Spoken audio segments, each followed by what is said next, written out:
Bismillahirrahmanirrahim.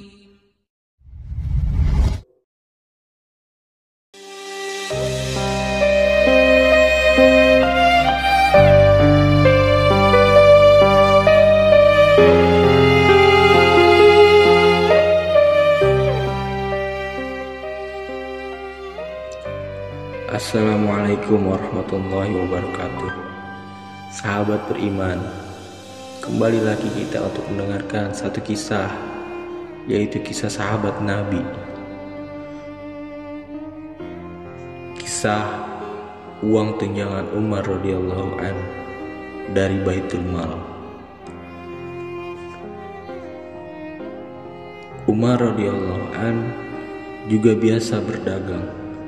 Ketika ia menjadi khalifah, keperluannya dipenuhi dari Baitul Mal.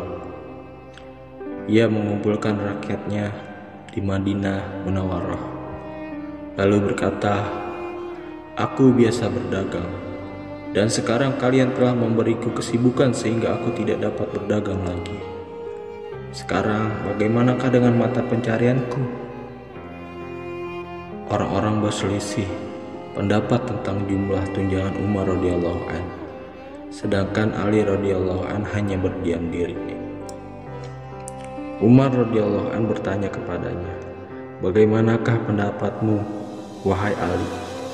Jawab Ali radhiyallahu an, "Ambillah uang sekedar dapat mencukupi keperluan keluargamu." Umar radhiyallahu an sangat menyetujui usul Ali radhiyallahu an. Maka ditentukanlah uang tunjangan untuk Umar radhiyallahu an. Beberapa lama kemudian, beberapa orang sahabat termasuk Ali, Utsman, Zubair, dan Tolha radhiyallahu anhu mengusulkan agar uang tunjangan Umar radhiyallahu an ditambah karena terlalu sedikit. Tetapi tidak ada seorang pun yang berani mengemukakannya secara langsung kepada Umar radhiyallahu an. Akhirnya mereka menemui Hafsah radhiyallahu anha, putri Umar radhiyallahu anhu, juga Ummul Mukminin, istri Rasulullah sallallahu alaihi wasallam. Mereka meminta agar ia mengajukan usul tersebut kepada Umar radhiyallahu an tanpa menyebutkan nama-nama mereka. Ketika Hafsah radhiyallahu anha mengajukan usul tersebut, wajah Umar radhiyallahu an langsung memerah karena marah. Umar radhiyallahu an bertanya, "Siapakah yang mengusulkan ini?" Sahut Hafsah radhiyallahu anha, "Jawab dulu, bagaimana pendapatmu?" Umar radhiyallahu anhu berkata, "Andaikan aku tahu siapa mereka, niscaya akan aku ubah muka mereka, akan memberikan hukuman yang membekas di wajah." "Hafsah, ceritakanlah kepadaku tentang pakaian Nabi SAW yang terbaik yang pernah beliau miliki di rumahnya." Jawab Hafsah radhiyallahu anha, "Beliau memiliki 2 pakaian berwarna kemerahan yang biasa beliau kenakan pada hari Jumat atau ketika menemui tamu." Kata Umar radhiyallahu anhu, "Sebutkanlah makanan terlezat yang pernah dimakan oleh Nabi SAW di rumahmu." Jawab Hafsah radhiyallahu anha, "Roti yang terbuat dari tepung kasar lalu dicelupkan ke dalam kaleng berisi minyak. Kami memakannya ketika masih panas, kemudian dilipat menjadi beberapa lipatan. Pernah pada suatu hari saya menyapu sepotong roti dengan bekas-bekas minyak samin yang terdapat dalam sebuah kaleng minyak yang hampir kosong.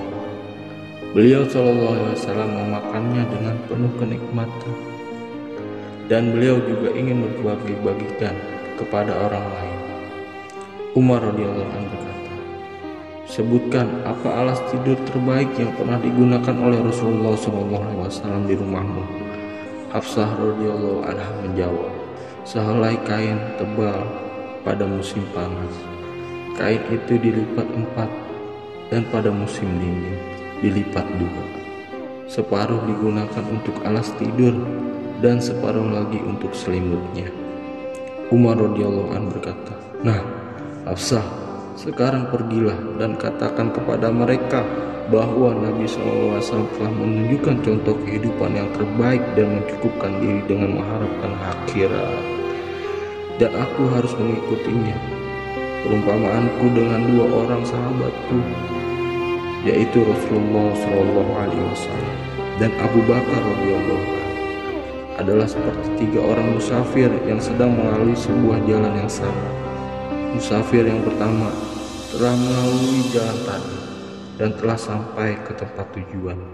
Demikian juga musafir yang kedua, ia telah mengikuti jalan orang yang pertama, sehingga ia pun telah sampai ke tempat tujuan.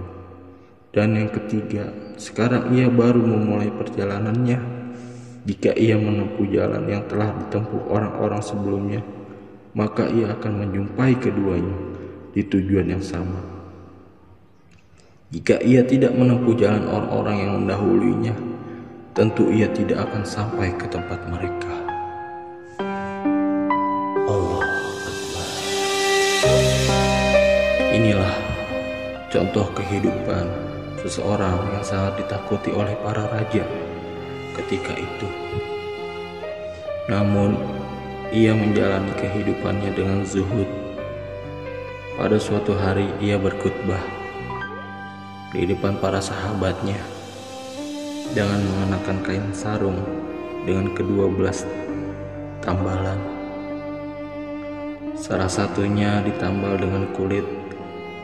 Suatu ketika ia terlambat datang ke masjid untuk menunaikan sholat Jumat.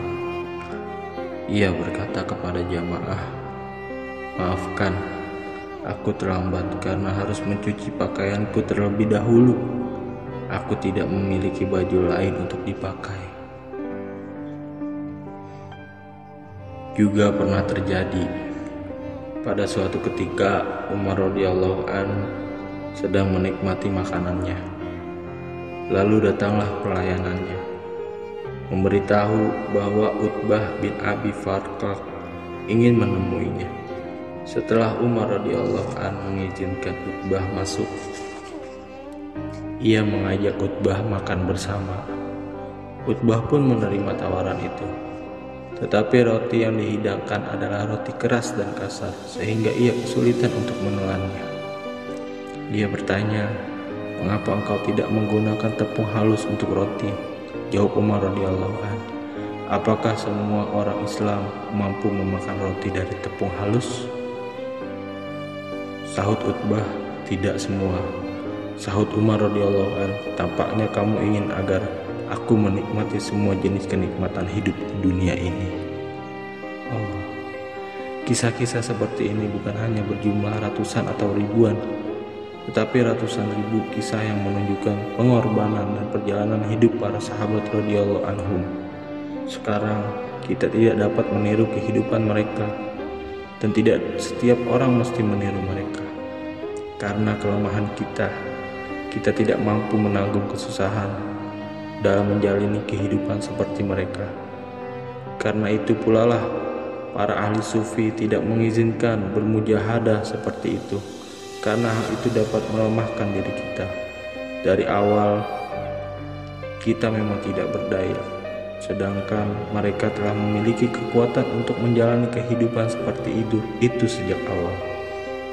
Yang sangat penting bagi diri kita adalah agar selalu memiliki semangat dan cita-cita serta usaha untuk dapat mengikuti langkah mereka, sehingga dapat meredam keinginan dunia kita, dan pandangan kita pun semakin menunduk ke bawah. Pada zaman ini sangatlah penting untuk menjaga keseimbangan ketika orang-orang tengah disibukkan dengan kenikmatan duniawi, sehingga timbul persaingan untuk mendapatkan harta. Pandangan mereka hanya tertuju pada kebendaan. Mereka merasa rugi jika ada orang lain yang lebih kaya dari mereka. Astagfirullahaladzim.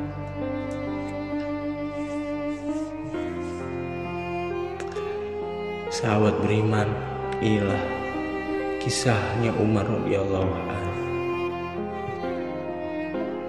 Allah Semoga apa yang kita dengarkan berkesan di dalam hati kita dan kita niat amal dan sampaikan. Assalamualaikum warahmatullahi wabarakatuh.